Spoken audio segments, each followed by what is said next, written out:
I'm hoping that I have good connection. Let's fix this here. I'm coming through a crazy area and I should have just waited. I don't know what I'm going to title this. I, I just picked a word because I was just trying to set it up before I left. But, you know, I was watching the TikTok and people were talking about being wealthy, okay, and what it's like being extremely wealthy and trying to matriculate into these universities, these institutions that are really difficult to get in unless you're a legacy or you have big donors, etc. They were talking about apparently there was Heather Dubrow from Real Housewives of Orange County. I haven't watched that in so long, but I do remember her and how she comes off and stuff like that. And apparently things haven't changed. And let me just say this.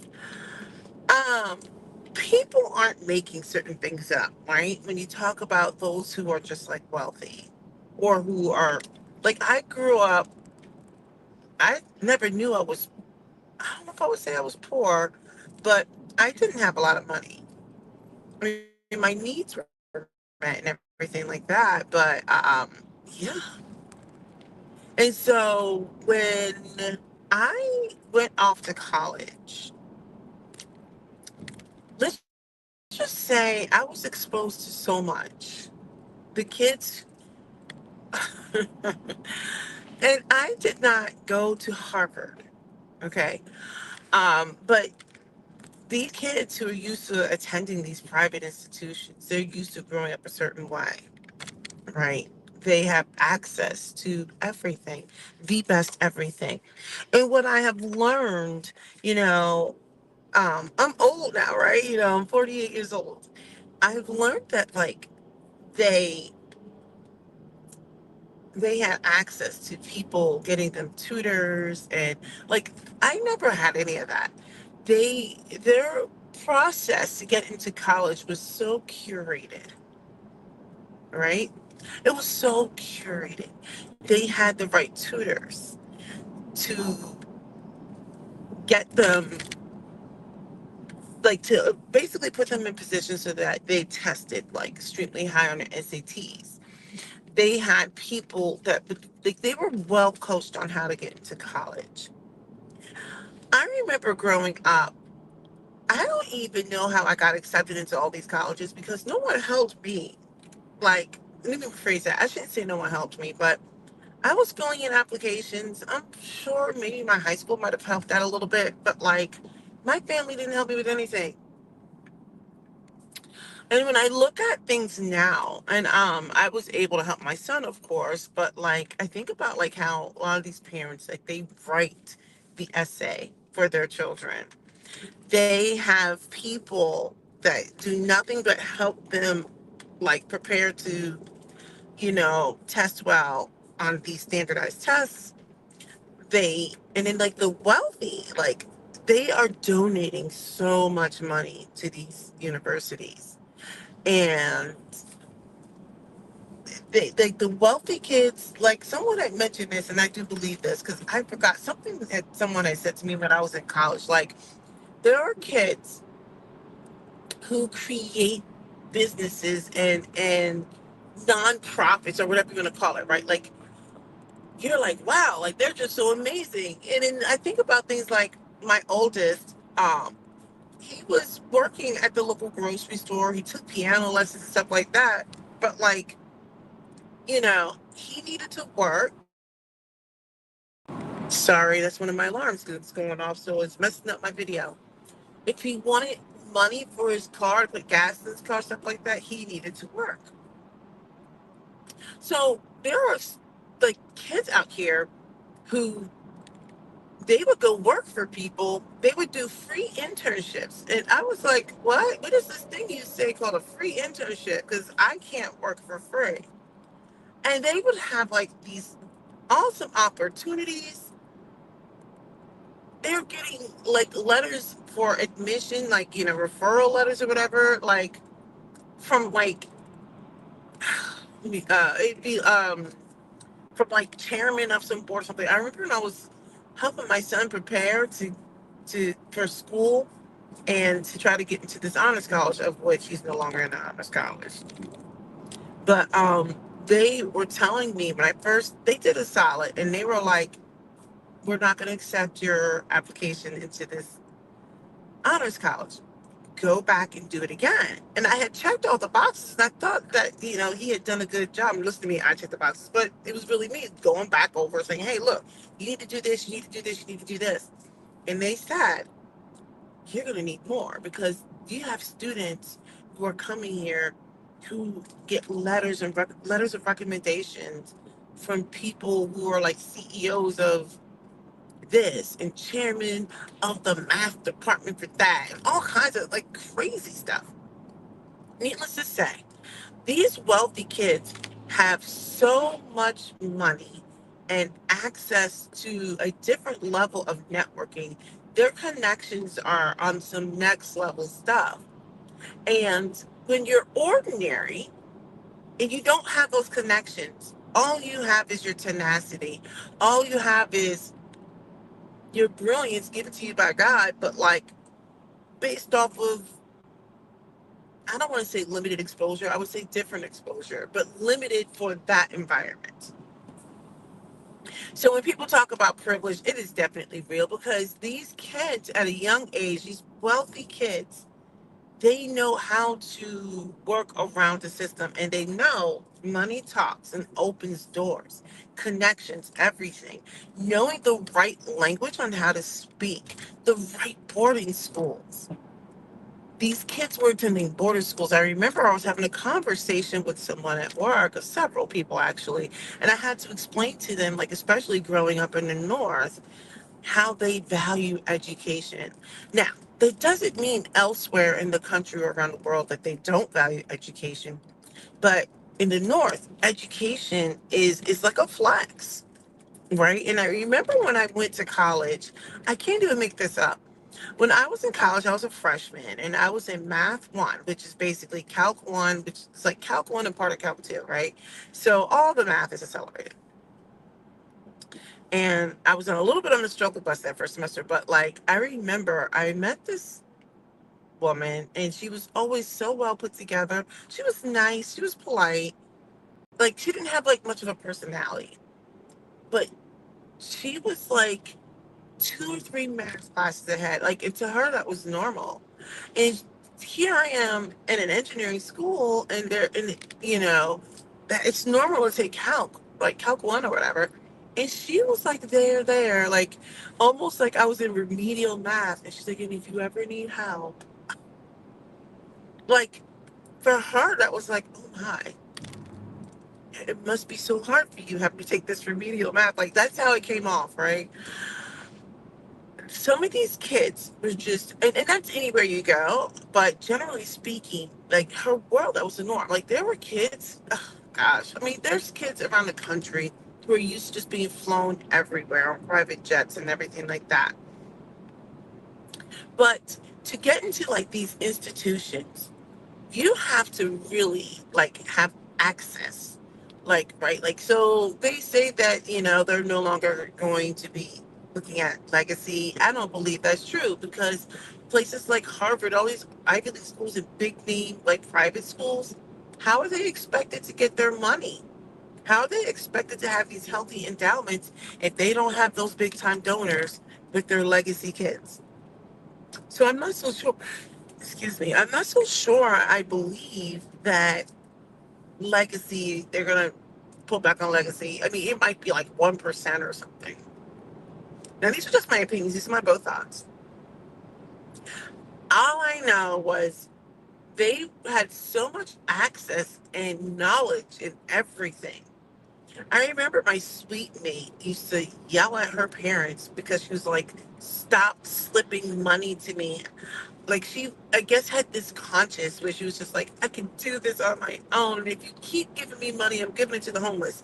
Now, keep in mind, they're like paying for her education. So she's thinking that she's like independent. And like, I appreciate the sentiment, I guess. And meanwhile, I was like, if you ever want to give up all of your hundreds of dollars that they're slipping to you as like a little, you call it, like a little, here, just take this as some change or something, right? Let me tell you, it was just like the amount of money that her parents were trying to like sneak into like different pockets of her coats and stuff like that because she was just like, please don't do it. I'm trying to make it on my own. And they know money talks. And that was like small change to them. I remember she was opening up something and she was losing it because they slipped just a little bit of change to her, right? And it was like $600-700. And then she opened up something else and there was some like more money in there or something like that. She was just so disgusted. And she's like, stop trying to give me money. That was like on the low end, right? Now, like the really uber wealthy people are probably like a billionaire or something like that. I'm sure they're not getting that kind of money. But the point I'm making is the kids who have access to money grew up with extreme wealth.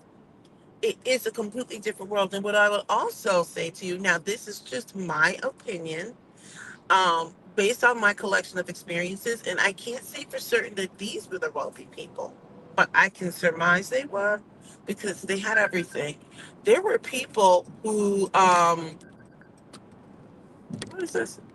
Oh, somebody's texting me about a book that we're supposed to be reading. There were people like these super wealthy people. They like their personalities. Like, of course, you've got jerks everywhere, but like I found that some of the women were a little bit. They were very polished, very polite. But like I said, it was a completely different world. They had everything. Like they're all like, I hate to say all, but they were all like oblivious to the ails of a common person, right? Like they wanted to feel like they were doing something good, but they didn't really know how to connect, right? Like they just lived a completely different life, a completely different world from the common person. And it was almost, I hate to say it, like an inconvenience. But these wealthy kids exist in spaces that like most people have no concept of. We would not know how to navigate in and out of these spaces. The language would be different. I liken it to like how black people know how to communicate without talking, and there are certain words and things that we say when we're in mixed company, and we got it right, like that most won't get. Like when there's things that we're concerned about, um, like it's just a way of communicating, and it's just a way of letting them know, like I don't know about this one, don't do this, whatever, right? So there are things that they say, things that they do, like that make sense. Like even just like when you talk about where you went to school and if you know people, whatever, like that lets them know what time it is. Like, and I'm this is just based off of my collection of experiences. Um, it makes me think of like Heather Dubrow. Now I'm bringing it back to this housewives thing because they were showing clips of her. I mean, she's pretty much the same from what I can see based off of previous seasons when I actually used to watch that show years ago. She doesn't know how to connect with people. She comes off as cold and snobbish, and because she has access to so much money. And so the way she moves around people is completely different. Yeah, excuse me. So, but I don't know. I just wanted to just throw that out there when I was talking about like privilege or whatever it is, right? Like people who are in those spaces, like it's just different. When it comes to, I wanted to talk about the schools for a second. I'm sorry, my eye is so itchy right now. Um, People who are attending, like who apply to schools like Harvard, Yale, Princeton, that type of thing, like there's regular people who are working really hard, and then, like I said, there's the rules for the extremely wealthy. Like I would challenge that they are not even writing their applications. Like they're not writing those essays. I made my son write his stuff to get into school. I made him write it. The people like these wealthy kids, I they their lives have been so, because they got to keep all this wealth within the family. So like they have to get into these schools, like the connections, um the opportunities, it's the networking, like all that stuff, like they have to get into those schools. But I would bet well, I don't have a lot of money. I've got about 3 cents. I would bet all 3 cents they're not writing those applications. They're not, they're not doing the essays. And when you think about schools like Harvard and Yale and Princeton, stuff like that, look at they have to sometimes go out and get foreign people because they don't have enough Americans doing it. But like these kids have access to sports like water polo and squash. I call it fencing, but it's, is it foil or whatever you call it? You know, lacrosse is kind of a big deal. And so here I am, my very brown daughter plays this lacrosse, this sport, and I'm like, she's always the only one, right? She loves the sport, but she looks around as you rarely see someone who looks like her. Rarely. Anyway, with that being said, um, I just wanted to throw that out there. It was just something to talk about, something other than all the other stuff. Because I'm going to be honest, like, well, let me speak on this for a second. You've got all these women out here who don't look like me, whining and crying because the election didn't go the way they wanted. And now they want to have a 4B movement against men. And it's such a mockery because I feel like every time there is a movement, they want to go and co-opt something because they're upset. I'm like, well, then do the work here. Fix it. If you're concerned about certain things, fix it. But to co-opt a movement that originated from South Korea, right? And let me tell you something. I don't know if they've given it a name, but I feel like the Japanese are in on it too because they're not having children. The Chinese aren't having children, right? And so now you got a bunch of women out here whining and crying, upset, and asking black women, like, what can we do? And I'm like, don't you ask us. Don't you start. They want to participate in this 4B movement. And I'm like, what is happening? I'm like, every time I turn around, there's a co-opt of a movement. I'm like, they need to stop. I'm like, collect your breath and figure out how to solve problems. Solve problems. Now, don't come asking me. Don't come asking us. I'm resting. I'm resting for 4 years. Don't bother me. Okay? I just want to get my rest on. I'm definitely not marching or anything like that. So don't even send anything over my way. Y'all need to go figure some things out. Okay? But all this getting out here on social media, whining and crying because things didn't go your way, I'm like, wait a second. If you would put the energy into solving whatever problems you think are ailing you here, you wouldn't have to go co-opt these other movements. Cut it out. Now, if you're doing it because that's genuinely how you feel, that's fine. But I'm like, the whole situation is a situation. I'm like, give me a break. Okay, that's all I've got. And goodbye.